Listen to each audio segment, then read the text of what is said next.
Ramadan, Ramadan, Ramadan ya.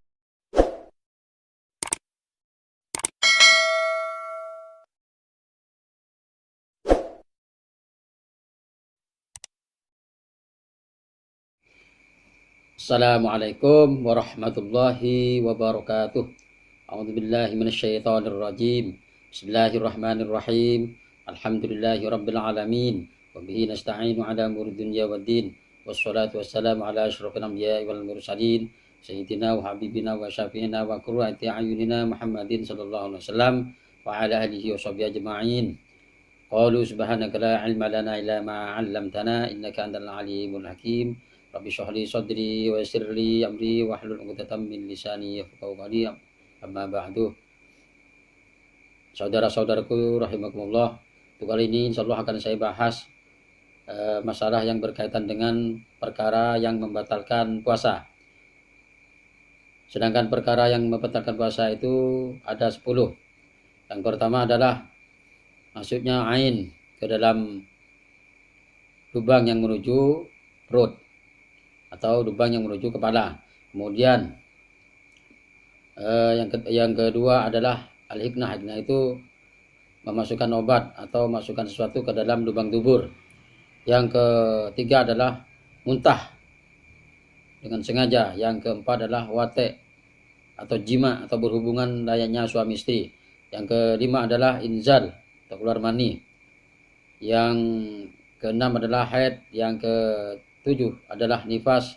Dan yang kedelapan adalah gila. Yang kesembilan adalah murtad. Dan batalnya puasa yang ke-10 adalah melahirkan. Namun yang ke-10 ini masih terjadi hadap. Ada yang mengatakan batal dan ada yang mengatakan tidak. Namun insyaallah yang mu'tamad adalah yang membatalkan.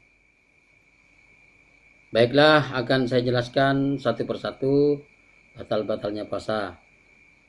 Yang pertama adalah masuknya ain atau benda ke dalam kepala atau ke dalam perut melalui lubang yang berada di anggota badan, misalkan mulut, telinga, hidung. Dengan cara disengaja, aliman bitahrim, tahu bahwa hukumnya haram, mukhtaron dan tidak terpaksa. Berdasarkan hadis Rasulullah sallallahu alaihi wasallam, man nasya wa huwa shaimun fa akala aw syariba falyatimma saumahu fa innama at'amahu Allahu wa saqahu. Artinya, barang siapa lupa bahwa dirinya berpuasa, lalu dia makan atau minum, maka sempurnakanlah puasanya, karena sesungguhnya Allah telah memberikan makanan dan minuman kepadanya.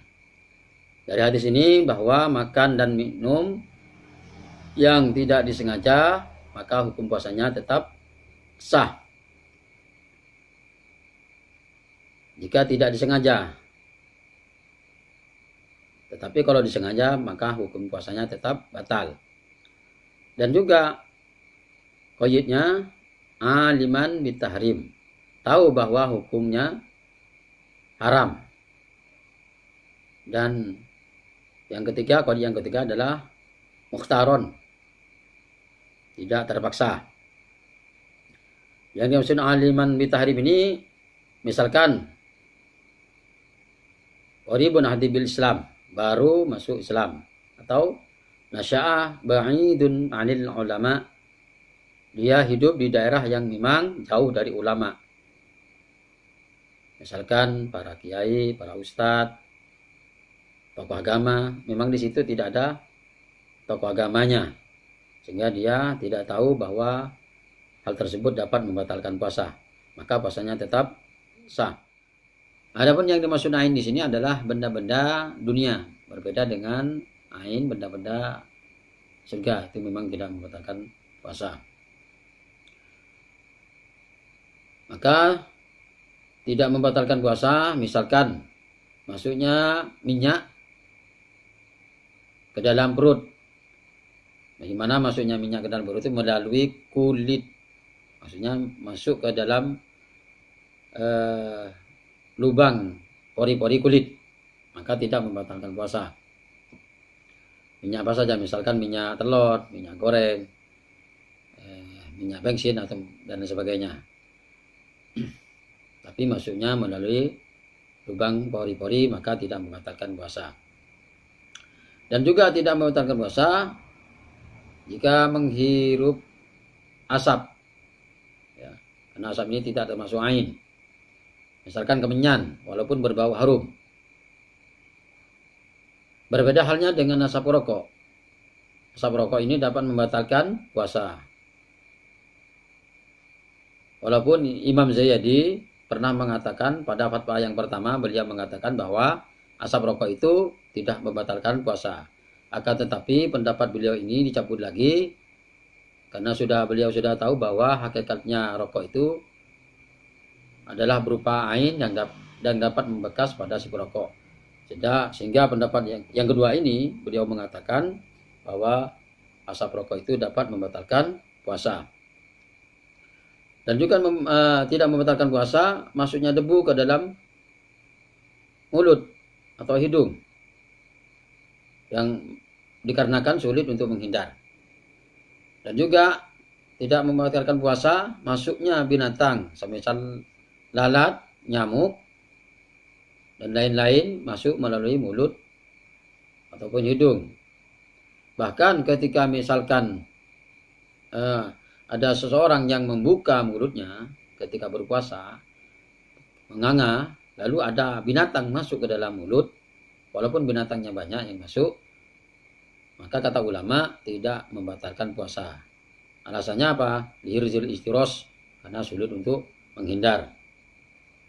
Bahkan kata ulama, ketika sudah binatang itu masuk ke dalam mulut, sudah tertelan, lalu dimuntahkan lagi, maka hukum puasanya batal karena disamakan dengan muntah. Kecuali memang kalau tidak dimuntahkan terjadi mudorot, terjadi membahayakan dirinya, maka boleh dimuntahkan, akan tetapi tetap membatalkan puasa dan tetap puasanya dikodok di lain hari. Dan juga tidak membatalkan puasa sisa-sisa makanan yang berada di sela-sela gigi yang bercampur dengan ludah dan tidak sengaja ditelan sehingga masuk ke dalam perut. Hal demikian itu dilakukan jika tidak mampu untuk meludahkannya atau mengeluarkannya. Akan tetapi jika masih mampu untuk mengeluarkannya, maka wajib mengeluarkannya. Jika tidak, maka puasanya tetap batal. Dan juga tidak membatalkan puasa adalah masuknya air kumur atau air menghirup air ke dalam hidung. Dilakukan ketika sedang berwudu. Karena di dalam wudu itu kita disunahkan berkumur atau menghirup air ke dalam hidung. Nah, jika dilakukan dalam keadaan puasa, ketika berkumur atau memasukkan air ke dalam hidung itu, maka hukum puasanya tetap sah, asalkan dengan catatan tidak mubalaghah, tidak berlebih-lebihan.